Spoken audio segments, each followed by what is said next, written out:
Hello students, this is lecture number 3rd of chapter climate. In this lecture, we will understand about factors affecting climate, latitude and altitude.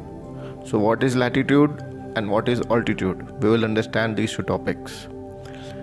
Before these two topics, go through previous lecture so that you can understand what we are learning in today's topic. So basically, what is latitude? Latitude is an imaginary line which is parallel to the equator. Now equator आपको पता है ये 0 degree पे है, इसके north में okay and south में parallel lines आपको येलो कलर की दिख रही होंगी and these are called latitudes. ये है लैटिट्यूड, एक कर्वी लाइन आपको इस तरीके से लाइन दिख रही है, आप देखिए इस तरीके से. So this is the tropic of cancer and it divides India between 2 parts, है ना. इंडिया को 2 पार्ट में क्या करता है, ट्रॉपिक ऑफ कैंसर डिवाइड कर देता है. इसकी डिग्री हमने फर्स्ट चैप्टर में पढ़ी थी, that is 23 degree and half north.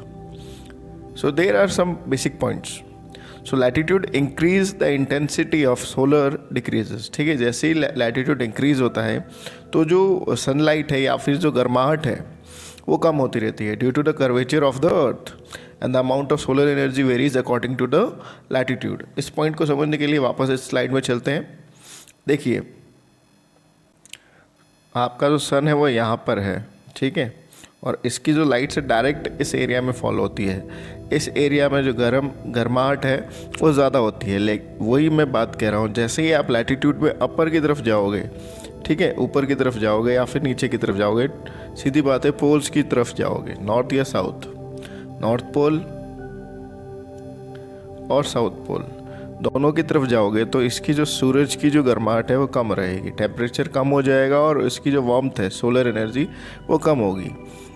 इसका ये भी मतलब है कि जो सनलाइट है वो धीरे धीरे रिड्यूस हो जाएगी और जो सन का जो प्रेजेंस है वो नॉर्थ और जो पोल एरिया है वहाँ पे बिल्कुल ही कम रहता है. और इसीलिए ये दोनों जो एरिया है, north and south pole, they are very cold. यहाँ पे सूरज की रोशनी इतनी नहीं पहुँचती है. तो इस फर्स्ट पॉइंट का ये कहना था कि जैसे ही आप ये 0 डिग्री है इक्वेटर, ठीक है, इससे जितना दूर जाते हो आप नॉर्थ पोल और साउथ पोल की तरफ, उतनी ही जो सोलर एनर्जी है उसकी जो वार्मथ है वो डिक्रीज होती रहती है. The second point is in India the tropic of cancer passes through middle of the country from run of Kutch in the west to Mizoram in east. So as you can see this is tropic of cancer, okay, and ये जो है वो India को divide कर रहा है approximately half. देख लीजिए आप, यहाँ से ये गुजर रहा है, ठीक है. तो इंडिया को एक्चुअली ये कितने पार्ट में डिवाइड कर रहा है, 2, और वो भी इक्वल पार्ट्स में. तो जो ऊपर वाला जो एरिया है उसे हम बोलते हैं सेमी टेम्परेट जोन और नीचे वाला जो है उसे हम बोलते हैं ट्रॉपिक जोन.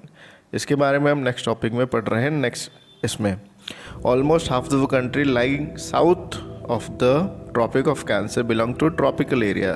जो भी नीचे वाला जो एरिया है, ठीक है, ये वाला जो एरिया है नीचे साउथ वाला, उसको हम बोलते हैं tropical area. And all the remaining of north tropic lies sub tropic. Okay, therefore India's climate has characteristics of tropical as well as sub tropical.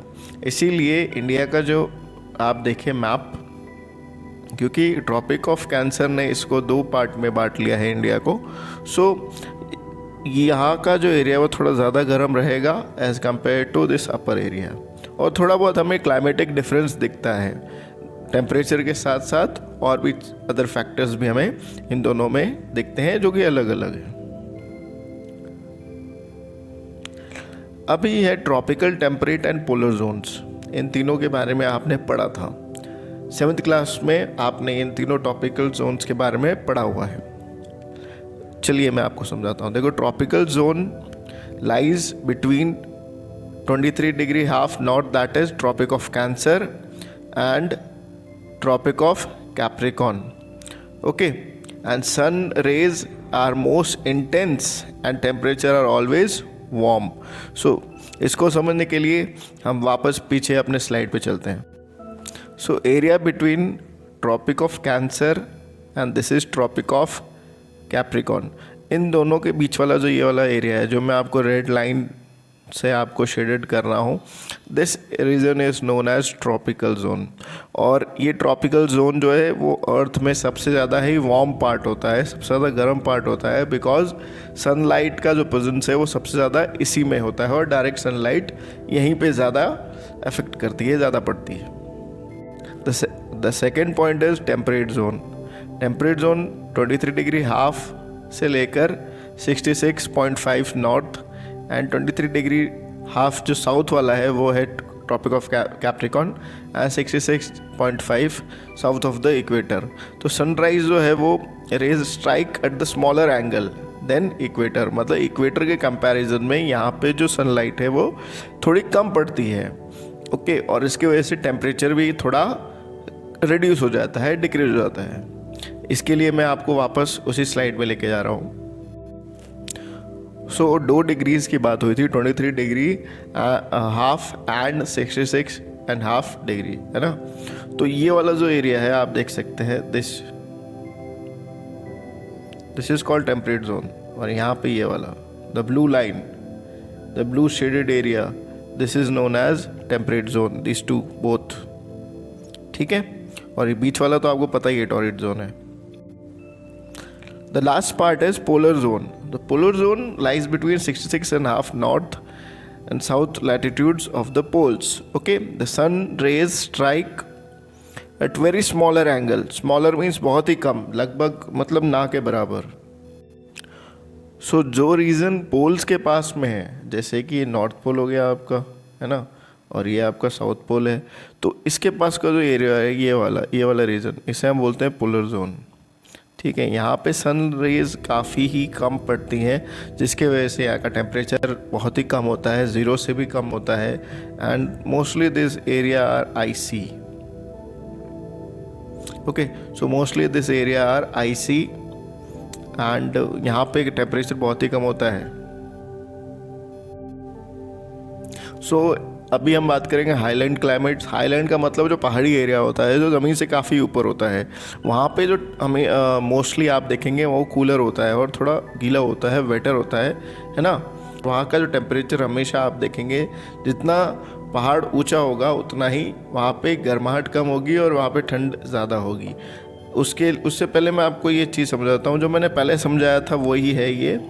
इसको मैंने इस ग्लोब की फॉर्म में समझाया है, तो आप इसके थ्रू एक बार पॉज कीजिए वीडियो को और इन दोनों को देख लेना आप, जो मैंने समझाया था वही है ये। नेक्स्ट हम बात करेंगे ऑल्टीट्यूड। ऑल्टीट्यूड का मतलब होता है हाइट।